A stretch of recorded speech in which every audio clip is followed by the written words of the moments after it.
Mga katinagalog ko, hindi na maigalaw pa ni Celine Dion ang kahit anong bahagi ng kanyang katawan.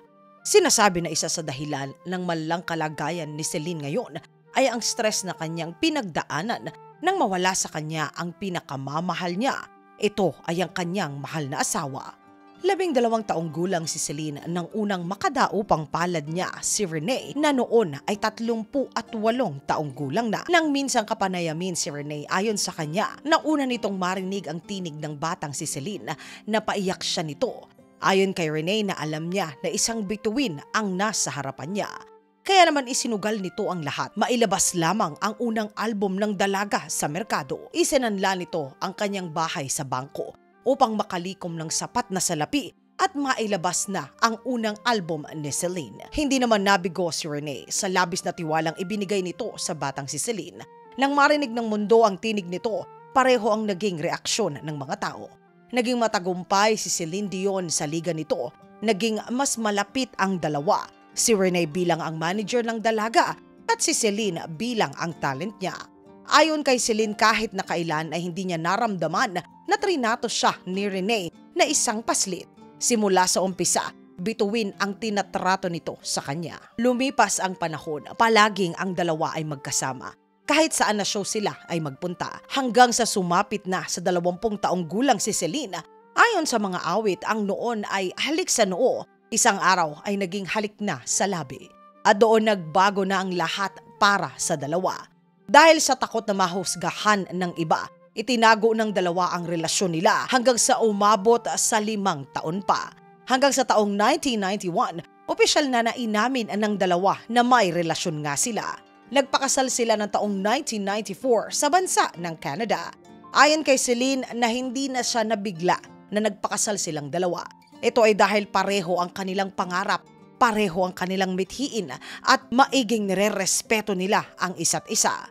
1997, mas tumindi pa ang pagningning ng bituin ni Celine Dion nang kantahin nito ang My Heart Will Go On na siya naman ginamit sa pelikula na ang Titanic.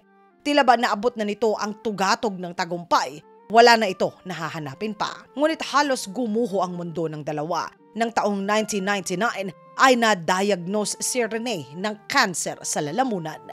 Isinantabi ni Celine ang kanyang noon ay napakamatagumpay na karir upang alagaan ang kanyang pinakamamahal na kabiyak. Taong 2000, sinabi ng doktor na nawala na ang kanser nito sa lalamunan at saka bumalik muli sa pagtatrabaho ang dalawa. Patuloy ang tagumpay nila hanggang sa taong 2001 matapos ang matinding pinagdaanan ni Celine Dion upang maging isang ina. Sa wakas, binigay na sa kanila ang kanilang panganay na anak na si Renee Charles. Matapos ang 10 na mga taon, 2010, muling biniyayaan si Celine ng kambal na mga anak.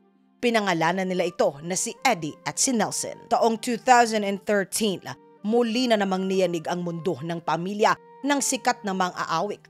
Ito ay nang sabihin ng doktor na muling bumalik ang kanser ng mister nito na si Renee. Sumailalim ito sa mga operasyon upang alisin ang bukol nito sa leeg. Ngunit ayon sa espesyalista na nasa huling yugto na ng kanser ang sakit ng mister niya. Sa kabila nito, lumaban ng buong tapang ang mag-asawa hanggang sa ika-14 ng Enero taong 2016. Ilang araw bago ang ika-74 na kaarawan nitong si Renee, tuluyan na itong namaalam. Ayon sa mga awit na ito ay ang pinaka-masakit na nangyari sa buhay niya.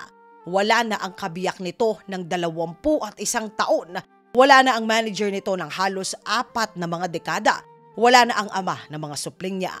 Nawalan daw siya hindi lamang ng katuwang sa buhay, nawalan din siya ng kaibigan, ng guro. Tila ba pumanaw na rin ang kalahati naman ng kanyang puso. Nang minsan ay kapanayamin si Celine, ay tila ba wala na siyang balak pa na muling umibig pa. Sapat na raw para sa kanya ang 3 mga anak niya. Sa pagpanaw ng kabiyak, unti-unting nakita ng mundo ang tila ba pagbabago sa itsura ng mga awit. Madalang na ito na lumabas sa publiko. Hanggang sa taong 2019, nang lumabas ang litrato nito na tila ba buto at balat na. Sumiklab ang mga usap-usapan na dumaraan ito sa yugto ng matinding depresyon. Kasabay nito ay meron daw itong karamdaman sa pagkain o sa Ingles ay tinatawag nila na isang eating disorder. Ayon sa aktres na nag-a-adjust pa ito sa pagkawala ng kanyang pinakamamahal na asawa. December 2022. Inanunsyo nito sa mundo na mayroon siyang iniinda na malubha at kakaiba na karamdaman. Ito ay ang tinatawag nila na ang stiff person syndrome. Ang taong may ganitong kalagayan ay nawawala ng kontrol sa lahat ng kalamnan sa buong katawan. Kaya naman napilitan ng aktres na kansilahin ang concert nito na nakatakda sana noong 2022. Makailang beses na ito ay napabalita na pumanaw na. Ngunit lahat ito ay pinabulaanan mismo ng aktres at ng mga kamag-anak niya. Ayon sa kanya na umaasa siya na gagaling pa siya July ngayong 2023. Inamin ito na hindi umayon sa panahon ang kanyang pagpapagaling. Ngunit mas maigi na daw ang kanya naman na pakiramdam. Ngunit muli na namang umugong ang pangalan ng sikat na mga awit ng ika-19 ng Disyembre 2023. Inanunsyo ng kapatid mismo ng sikat na si Celine Dion na tuluyan na nawala ang kontrol ni Celine sa lahat ng muscle sa kanyang katawan. Ayon sa kapatid nito na si Claudette na kinailangan na ng isa sa kanyang mga kapatid na lumipat mula sa Canada papuntang Amerika upang tutukan ang pag-aalaga sa 55 taong gulang na mga aawit. Hindi daw sila makahanap pa ng mainam na solusyon kung hindi ang manalig at umasa. Dagdag nito, ganun pa man, hindi pa rin daw sumusuko ang mga awit. Patuloy ito na makikipagtulungan at makikipaglaban upang maigalaw nitong muli ang kanyang mga kalamnan. Humihingi ng dasal ang pamilya ni Celine Dion upang mapabilis ang pagbuti ng kalagayan nito. Isa sa pinakapangarap daw ng sikat na mga awit ay muli itong makabalik sa entablado.